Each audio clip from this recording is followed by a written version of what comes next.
Monsieur Bompard, bonjour. On est en direct sur les réseaux sociaux pour la chaîne parlementaire. Je vous fais louper Mathilde Panot. Du coup, c'est qui votre candidat? Notre candidat à quoi? Je sais pas. Quelle est la personne que vous allez présenter pour peut-être gouverner le pays, non? Ça, vous imaginez bien que je ne vais pas comme ça. C'est pour la chaîne parlementaire. Mais même pour la chaîne parlementaire, non. Ce que je peux vous dire, c'est que d'abord, le résultat du deuxième tour des élections législatives, c'est que le nouveau Front populaire est arrivé en tête. Et donc que le président de la République a le devoir de demander au nouveau Front populaire de constituer une majorité et de constituer un gouvernement pour pouvoir appliquer le programme du nouveau Front populaire. Et pour le diriger, ce gouvernement Précisément, ce gouvernement, nous allons le mettre en place et nous sommes en train de travailler avec les différentes formations politiques du nouveau Front populaire à créer les conditions pour que ce gouvernement puisse voir le jour dans les prochains jours. On nous disait dans quelques heures avec Manon Aubry. Mais quelques heures sont parfois quelques jours, mais il n'y a pas d'inquiétude à avoir, les choses avancent bien, on continue à discuter, mais d'abord il fallait analyser précisément les résultats. Aujourd'hui c'est plutôt une journée d'installation des différents groupes parlementaires ici à l'Assemblée nationale. Donc voilà, ça prend du temps. On a eu 4 jours pour faire notre programme avec la dissolution express d'Emmanuel Macron. Admettez qu'il nous faudra quelques jours aussi pour pouvoir constituer notre gouvernement, mais on y arrivera. Mais la responsabilité du gouvernement, du président de la République aujourd'hui, c'est de ne pas multiplier les occasions, comme il le fait depuis dimanche, d'effacer le résultat de ces élections législatives. Le fait que Emmanuel Macron maintienne Gabriel Attal pour l'instant à son poste, qu'est-ce que vous en pensez?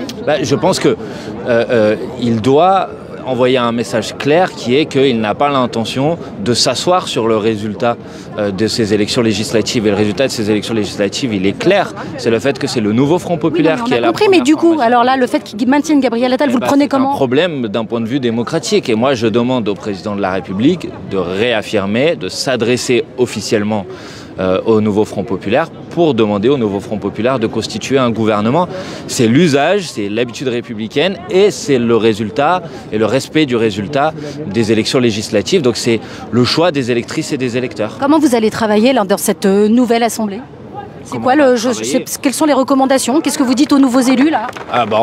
Bien évidemment, on va travailler d'abord comme on l'a travaillé dans la mandature précédente et on a été élu sur un programme, le programme du nouveau Front populaire, et on va utiliser chacune des opportunités à l'Assemblée nationale pour pouvoir mettre en œuvre ce programme parce que les électrices et les électeurs qui nous ont élus, ils l'ont fait en établissant en quelque sorte un contrat avec nous. Et ce contrat, c'est mobilisez-vous pour que les différents points de votre programme puissent voir le jour. On accueillait les élus écologistes à 9h15, juste avant vous, qui eux nous disaient plutôt, nous voilà, on va faire des compromis, on va travailler avec toutes les personnes de bonne volonté. Est-ce que c'est aussi votre état d'esprit? Mais l'un n'empêche pas l'autre. Moi, bien évidemment que notre objectif, c'est d'appliquer notre programme.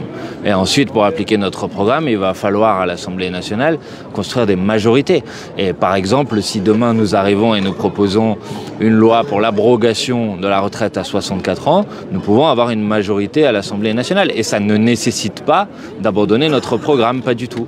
Nous resterons fidèles à notre programme, nous appliquerons notre programme, quoi qu'il arrive, pas par fétichisme ou je ne sais quoi, mais tout simplement parce que c'est le mandat que nous ont donné les électrices et les électeurs et parce que ce programme, il a une cohérence d'ensemble, c'est un tout.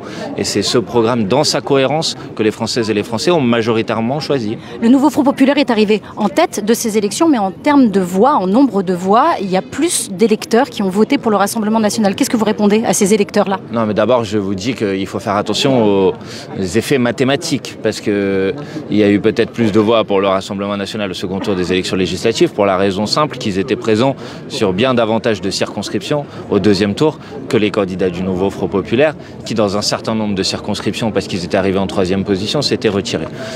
Pour autant, il y a effectivement un nombre important de citoyennes et de citoyens qui ont voté pour les candidats du Rassemblement national, et je leur dis que le programme du nouveau Front populaire va répondre à un certain nombre de leurs inquiétudes, à un certain nombre des raisons de leur colère. Et je leur dis de nous faire confiance. En tout cas, moi, j'espère à les convaincre que c'est ce programme dont nous avons besoin pour améliorer la vie des gens, pour améliorer la situation du pays. Dernière question, juste ceux qui se sont désistés, notamment pour faire élire des membres, des élus du nouveau Front populaire, vous leur dites quoi? D'abord, j'ai une pensée pour eux, comme j'ai une pensée pour les députés qui n'ont pas été réélus. Il y en a aussi, malheureusement. Et je sais que c'est un moment qui est toujours un moment difficile, surtout dans une période aussi particulière de notre histoire. Et je remercie bien évidemment les candidats qui ont accepté, quand ils étaient en 3e position, de retirer leur candidature. Je pense qu'ils et elles savent pourquoi ils l'ont fait, mais je pense qu'il faut les remercier. Et les électeurs qui ont voté pour Elisabeth Borne, contre le Rassemblement national, vous leur dites quoi? Non, moi, nous avions dit très clairement, pas une voix pour le Rassemblement national, pas un siège de plus pour le Rassemblement national. Et ensuite, les électrices et les électeurs ont décidé en conscience. En tout cas, ils savent, je crois, que nous combattons, que nous avons combattu le programme qui a été mis en place quand Elisabeth Borne était Première ministre et que ce n'est pas quelque chose qui va changer aujourd'hui. Monsieur, une petite question pour la télé italienne.